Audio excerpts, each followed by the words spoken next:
Democrats on Capitol Hill ramping up some pressure for a war powers vote to limit any further action in the Middle East, while Republicans say this is the wrong moment to limit the power of our commander-in-chief while our troops and our allies face real threats. Joining us to discuss is John Lauro, former lawyer to President Trump. Good morning to you, John. Very quickly, legally speaking, talk about the president's power as commander-in-chief to order strikes like this without a prior vote in Congress.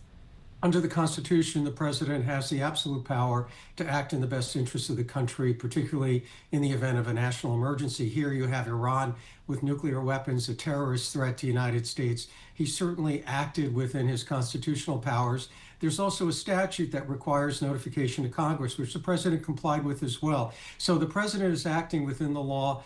All of this is political theater by the Democrats. They're not going to get any limitation on President Trump's ability to carry out this activity right now. In simple terms, what would a war powers vote, if it was agreed upon, what would that resolution actually do, and how much real legal force would it have, if it did pass? Well, conceivably, it could cut off funding for American troops in a theater of war right now, which is just outrageous. And no, the Democrats aren't going to vote for that either. And by the way, it would take 5 Republicans to leave President Trump's support and vote for it, which is not going to happen either. So it's really just grandstanding by the Democrats, and nothing's going to happen on Capitol Hill. And some other legal news that we're following. We know former President Bill Clinton and former Secretary of State Hillary Clinton were deposed last week by a House subcommittee in the Epstein probe. What's the goal with this, and what do you know about the House investigation into Epstein and his ties to perhaps other federal government officials? Well, this is a hot item issue. Obviously, Congress is interested in it, and there's going to be public hearings and public disclosures. One thing about Bill Clinton, you know, he was called Slick Willie for good reason. He's very, very good at answering tough questions. But the biggest takeaway of his testimony is President Trump had nothing to do with Epstein, which really undermines the entire Democratic defamatory assault on President Trump with respect to Epstein. And Clinton turns out to be one of Trump's biggest supporters. He had nothing to do with it.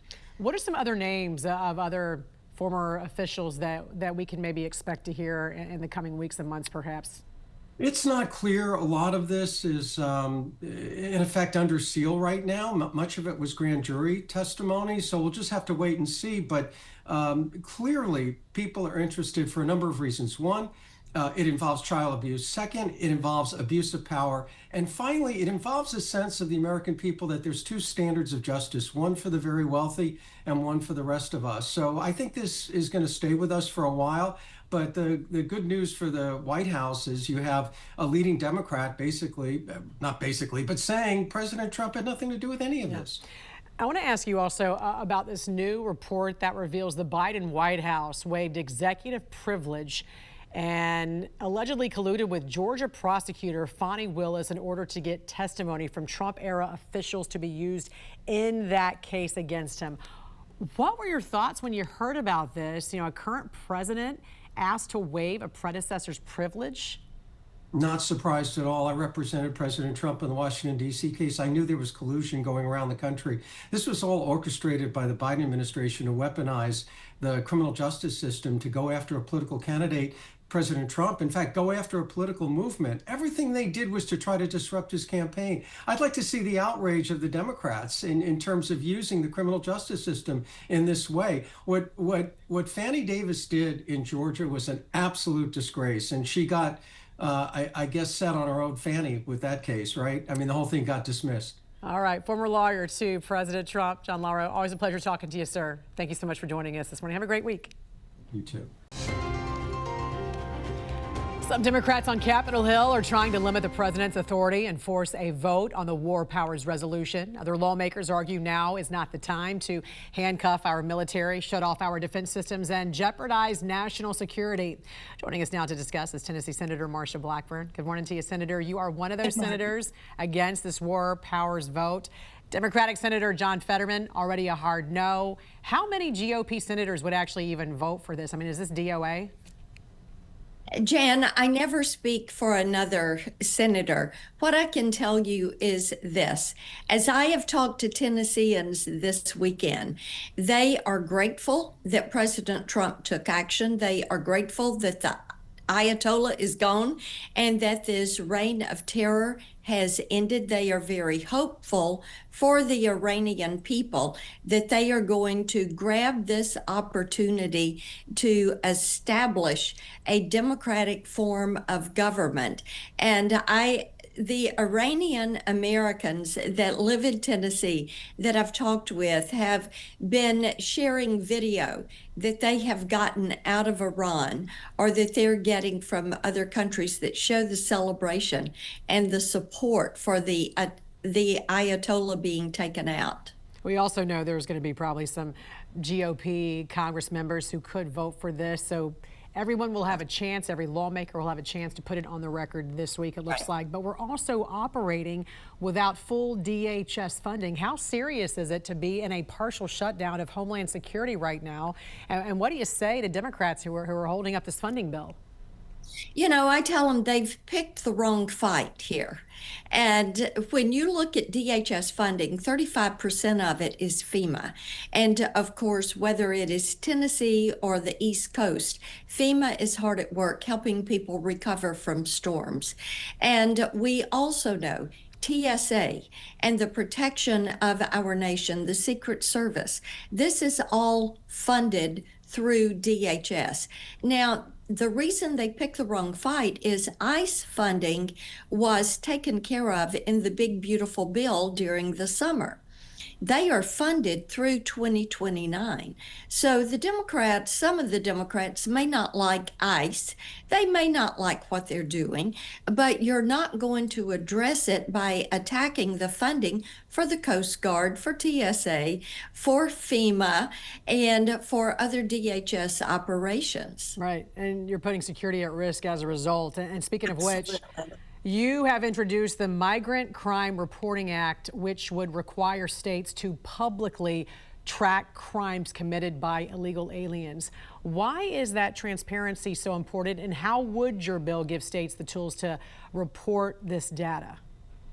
Yes, I was reading a report that the Tennessee District Attorneys Association had done, which was chronicling the crime committed in Tennessee by those illegally in the country, and really dug deep on this. There were murders, robberies, car thefts, things of that nature. And pardon me, I thought it is appropriate that we look more holistically at this, state by state.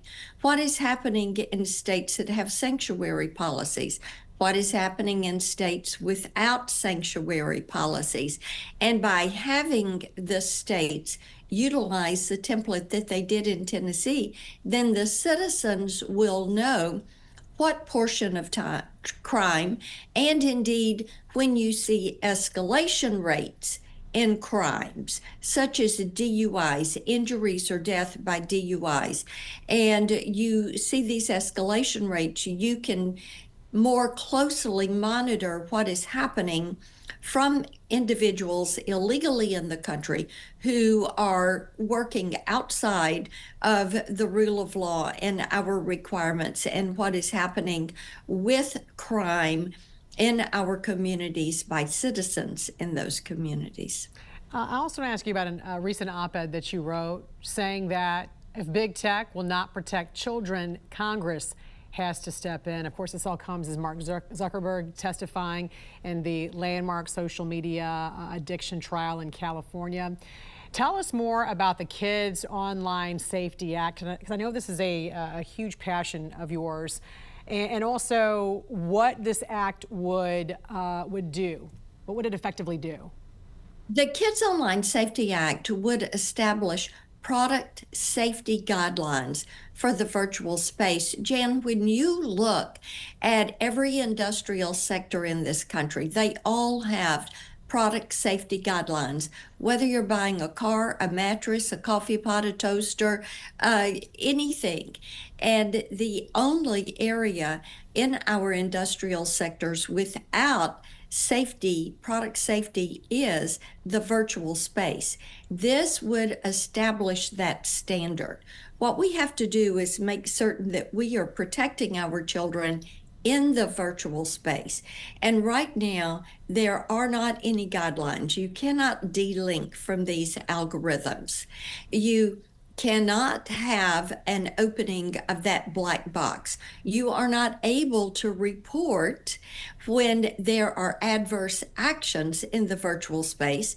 And that is the crux of what is happening in this social media trial in California. So would the liability fall then on the actual platforms themselves, or where does parental responsibility also come into play in this? Yes.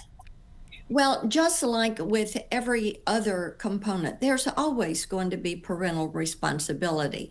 But what we have not had is the toolbox and the guidelines. You know, we say a child cannot get behind the wheel of a car and get that driver's license until they're 16. Of course, parents are involved in that. But right now, there is no place for parents to report bad actors and to have those bad actors held to account. There is nothing that says social media, you share in this responsibility to monitor your product, which are these platforms, and to make certain that bad actors are removed from these platforms. So the Kids Online Safety Act would put those protections in place to make certain that in the virtual space, our children have that baseline of protection. All right, look forward to following that and also the votes on that. Tennessee Senator Marsha Blackburn, we appreciate you joining us this morning. Have a great week. Good to join you. Thank you. Thank you. Meantime, Congress is preparing for a high-stakes showdown this week over President Trump's military actions in Iran. Both the House and Senate scheduled to vote on the war powers resolutions seeking to stop further military action without congressional approval. The National News Desk, Jeff Harris, joins us. And Jeff, since the strikes were launched, these resolutions have been a major focus. Tell us more about this specific law and what lawmakers are now saying. So the War Powers Resolution is a federal law designed to check the president's power to deploy forces to an armed conflict without getting congressional approval. Those backing the law say the administration gave no evidence of an imminent nuclear or missile threat justifying Trump's actions, a claim that's being refuted by those against it. Both the House and Senate now bracing for a showdown this week over President Trump's authority as commander-in-chief. Lawmakers expected to vote on war powers resolutions intended to halt further military action against Iran without congressional approval. And Donald Trump chose intentionally not to come before Congress, which is why we're going to force this vote on a war powers resolution and make sure that we do everything we can to constrain him at this point in time. I think the president is acting to keep America safe and to make America safer. Iran, for 47 years, has been the world's leading state sponsor of terrorism. Secretary of State Marco Rubio telling the press Monday the administration was in compliance with the law, briefing congressional leaders known as the Gang of Eight before the operation, adding the strikes were a proactive defense measure to address an imminent threat. There absolutely was an imminent threat, and the imminent threat was that we knew that if Iran was attacked, and we believed they would be attacked, that they would immediately come after us. And we were not going to sit there and absorb a blow before we responded. Meanwhile, Monday morning, Secretary of War Pete Hegseth also pointing to an imminent threat from Iran, specifically a conventional shield for their nuclear projects. Iran was building powerful missiles and drones to create a conventional shield for their nuclear blackmail ambitions. But some Democratic members of the gang who were briefed by Rubio Monday are criticizing the short notice that was given and lack of prior congressional approval. I've said before, I've said now, there was no imminent threat to the United States of America by the Iranians. Now, while most Republicans support President Trump, Senator Rand Paul and Thomas Massie are pushing for the resolution. Massie writing on X, quote, "I am opposed to this war. This is not America first." Meanwhile, Democratic lawmakers, most notably John Fetterman, have voiced support for the military operations, dismissing the war powers vote as a, quote, empty gesture. This was an incredibly precise and successful strikes, and they eliminated most of the leadership. So here we are. So yes, I do support that. Take a look here. Our researcher finding multiple previous presidents, including Ronald Reagan, George H.W. Bush, Bill Clinton, Barack Obama, and Joe Biden, have all taken military action without prior congressional approval, although later Reagan did seek authorization. Coming up on Tuesday, the Trump administration will hold briefings with both the House and the Senate, with top officials like Rubio, Hegseth, and CIA Director John Ratcliffe all expected to be in attendance. Reporting for the National News Desk, I'm Jeff Harris.